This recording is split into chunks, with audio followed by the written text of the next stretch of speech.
everybody, it's T and welcome to Sweet Tea Time. Now, I was having some very intense conversation with a friend of mine that I haven't seen in forever.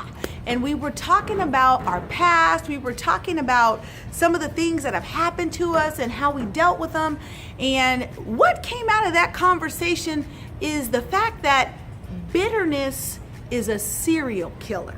Now, what do I mean by that? Bitterness, it is that emotion that will convert you. It'll convert you. It'll change you from happy to not happy. It'll change you from good to not quite so good. It'll make you make decisions out of anger and frustration, but it's a serial killer. And I say that because it's very specific about what it attaches itself to. Now, bitterness, if you have any sort of offense, that is something that bitterness will attach itself to. And that emotion, that experience of bitterness, the whole goal of it is to totally and completely rot your thinking, rot your interior, so that what comes out of you is the opposite of what should be coming out of you, which is joy and happiness and love and kindness and mercy and compassion and forgiveness. Bitterness taints all of those things. So here's what I'm thinking. Okay, so check this out. I have an experience, right? I have an experience. I was married for quite some time. Things didn't quite go the way I wanted them to go. I had a number of different things that happened in the relationship, and they led to just offense after offense, frustration after frustration, stress point after stress point. And instead of applying forgiveness, I let those things grow into bitterness. Now, once bitterness took root, I started behaving. I was angry all the time. I was frustrated all the time. And then when I would respond, I was snappy. I had an edge to me. I was hard. And the people that love me and really know me couldn't quite understand, T, what is going on with you? Because those experiences, those emotions were undealt with. And because they weren't visited, because they weren't talked through, because they weren't worked through, bitterness had the opportunity to root itself inside of me, in my interior, in my heart, in my soul. And so my response to people was a response of anger and untrust and just total unforgiveness. So once I started recognizing this thing, again, it's very targeted and it's silent. Like, you don't know, it's not something that happens immediately, but it's designed to rot you from the inside out. So when it first rooted itself, I didn't know until later, weeks later, when I was watching my response to my kids. The simplest things, you spill some milk and I lash out. I'm like, T, what is your problem?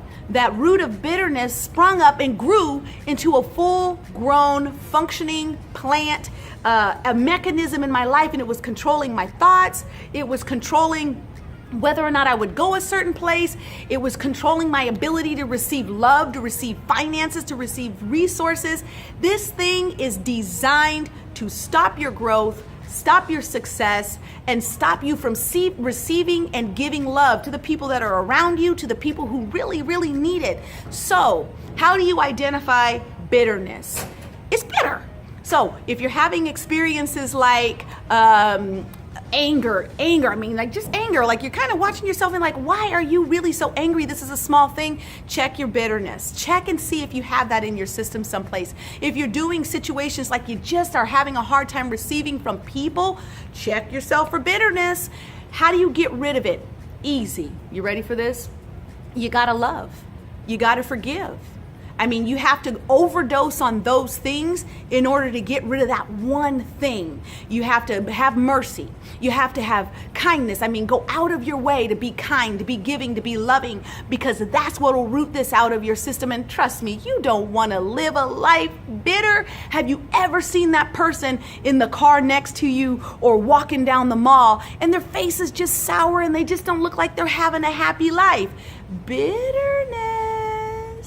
So again, this is a thing. This thing will stop you from succeeding. It'll stop you from growing into your future, your big, bright, bold, beautiful future. It will stop you. And it's not a quick stop. It's a slow and steady stop. And again, it's like a serial killer. It sneaks up on you, and before you know it, it's got you.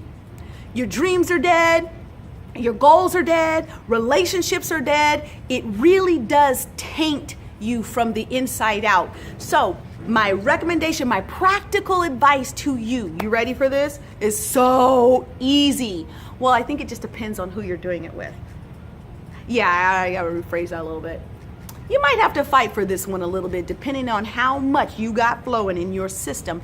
But the antidote to bitterness is love. Give it. Smile at somebody when you're in the store. Say hi. Let somebody cut in front of you when you're on the freeway and you know they're wrong. Let them cut in front of you. It's no big deal. Give it. Because what's going to happen is you're going to get that stuff out of your system, and it's going to take you to another level of love, another level of kindness, another level of patience. And here's the really big antidote. Go back to the source of offense, find that person, and forgive. Let it go. And don't just say, okay, I let it go. No. Make a serious quality decision that the offense is totally forgiven. And when you forgive, guess what you're going to get in return? Forgiveness. It's the boomerang effect. It's karma. It's reaping and sowing. You get what you give. So, bitterness, the serial killer, you can stop him. It does not have to kill your dreams. It does not have to kill your relationships. It does not have to block you from receiving love and finances. Nothing like it. Does not have to stop you unless you let it. So, bitterness, the serial killer, cut it off. Cut it off, man. Okay, I shouldn't be doing I work with kids. I'm not trying to do like the gun thing, you know. I'm not gangster. I'm really not gangster. I'm a hip hop lady. I love kids. I work with kids in the community. But my point is, let go of the bitterness. I mean, come on, people. Let it go. Live a life of love. Live a life of forgiveness. Live a life of happiness. And watch how much you grow. Watch how quickly your dreams happen. Watch how easily you're able to receive big and exciting and wonderful things. Now, again, I know it's not always easy, but I know it's possible. And if you have any questions, or, hey, you know what? I've had a couple of forgiveness fails here and there. Leave them in the comments. They'd be like, hey, T, tried to work the forgiveness thing out. Didn't work out. They offended me again. I need some backup. I got you. This whole community, look, we got you. So if you fall off the horse, get back on the horse and go for another ride. You can do this. But again, do not let this thing control you, dominate you, rule you, or make decisions for you. You are a good person and you deserve every good and perfect thing to happen to come into your life. So look, this is a step to living your sweet life now. Get rid of the bitterness. For real. Let it go. If you like it, subscribe, comment. You got questions, man? I need to know this stuff. Share this, because we want to have a community of people who know the importance of love, forgiveness, and kindness, absent of bitterness. We'll see you again next week.